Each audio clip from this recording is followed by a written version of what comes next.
In a world that often seeks to confine artists to rigid boxes, Janelle Monáe has not only broken the mold, but built an entirely new universe. One where Black queerness, Afrofuturism, and gender fluidity reign supreme. Janelle Monáe is more than a musician, more than an actor, more than a fashion icon. They are a revolutionary. From their earliest days as a dreamer in Kansas City to becoming a leading force in Afrofuturism and queer artistry, Monáe has consistently defied expectations. Their music is anthemic, their style is striking, and their vision is limitless.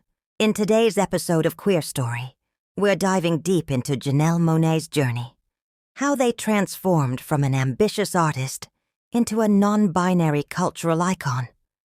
We'll explore their music, their activism, their acting career, and how they've reshaped what it means to be Black and queer in mainstream entertainment. Janelle Monáe Robinson was born on December 1st, 1985, in Kansas City, Kansas. Growing up in a working-class family, they were surrounded by the sounds of gospel, soul, and classic rock. Their mother worked as a janitor, and their father was a garbage truck driver who struggled with addiction. These early struggles shaped Monáe's understanding of resilience, creativity, and the power of storytelling.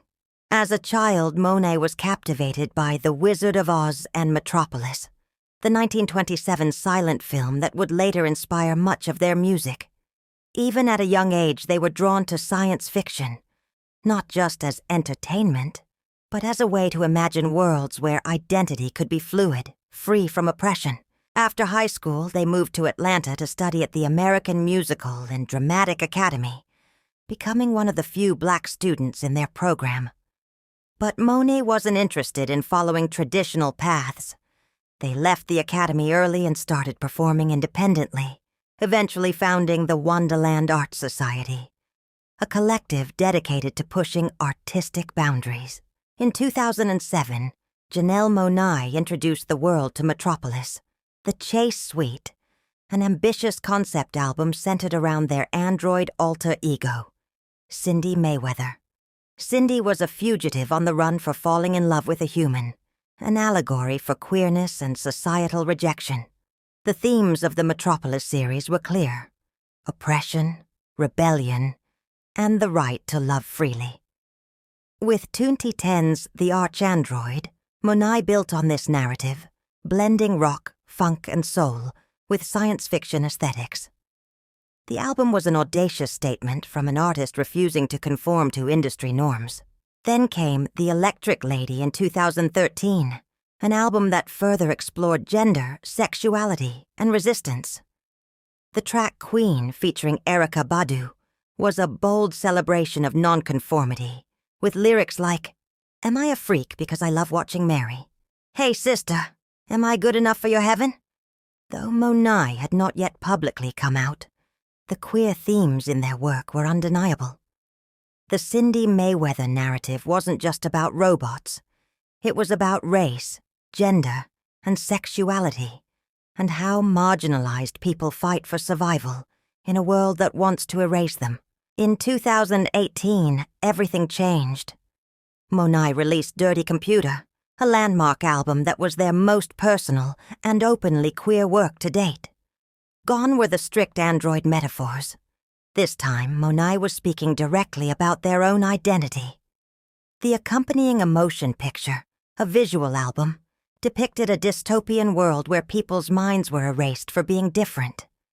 It was a direct commentary on queerness, Blackness, and the policing of identity. Two singles stood out in particular: Make Me Feel, an unapologetic tribute to bisexuality and fluidity, with a Prince-inspired funk groove; Pink, a celebration of womanhood and queerness, featuring a music video with Monáe wearing their now iconic vagina pants. Shortly before the album's release, Monáe came out as Pansexual in an interview with Rolling Stone. They later revealed they were non-binary, stating that they don't see themselves as strictly a man or a woman. This moment was groundbreaking. Here was a mainstream black artist, not just acknowledging their queerness, but fully embracing it. Monáe's talents extend beyond music. In 2016, they made their film debut in Moonlight, a tender coming-of-age story about black queer identity. The film, which won the Academy Award for Best Picture, was a turning point in LGBTQ+ cinema, and Monáe's performance as Teresa, a nurturing maternal figure, was widely praised. That same year, Monáe starred in Hidden Figures, a film about the black women mathematicians who helped NASA reach space. While the film wasn't explicitly queer, Monáe's presence as a non-conforming black artist added layers of meaning to the narrative. In 2020, they took on the lead role in Antebellum, a psychological horror film about racial trauma. Then in 2022, they starred in Glass Onion, where they played a complex role that blurred lines between identity and performance, fitting for an artist whose work has always been about transformation. Their presence in Hollywood matters. Seeing a non-binary, pansexual black artist in major films challenges norms and expands what representation looks like on the big screen. From the beginning, Janelle Monáe has used fashion as a statement. For years, they exclusively wore black and white tuxedos, an homage to their parents' working-class uniforms. It was a rejection of hyper-feminine industry standards and an embrace of androgyny. But as their identity evolved, so did their style. Today, Monáe embraces fluidity in both gender and fashion. They wear bright colors, gowns, and bold patterns, all while maintaining their signature androgynous energy. This shift isn't just about aesthetics.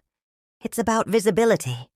Monáe's fearless self-expression challenges rigid ideas of gender presentation, showing that non-binary and gender non-conforming people can exist unapologetically in the mainstream.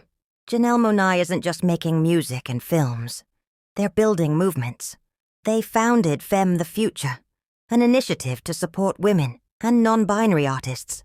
They've been outspoken about Black Lives Matter, LGBTQ+ rights, and voter suppression. They use their platform to uplift marginalized voices, proving that art and activism go hand in hand. Monáe's influence is undeniable.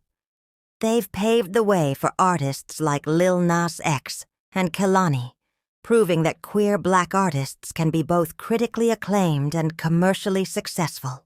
As they continue to evolve, one thing is certain. Janelle Monáe isn't just part of history. They're shaping the future. Janelle Monáe has redefined what it means to exist freely, unapologetically, and futuristically. Through their art, they remind us that queerness is not just about identity. It's about imagination, creation, and limitless possibility. Their journey is far from over, and we can't wait to see what they do next. This has been QueerStory. Stay loud, stay proud, and keep rewriting history.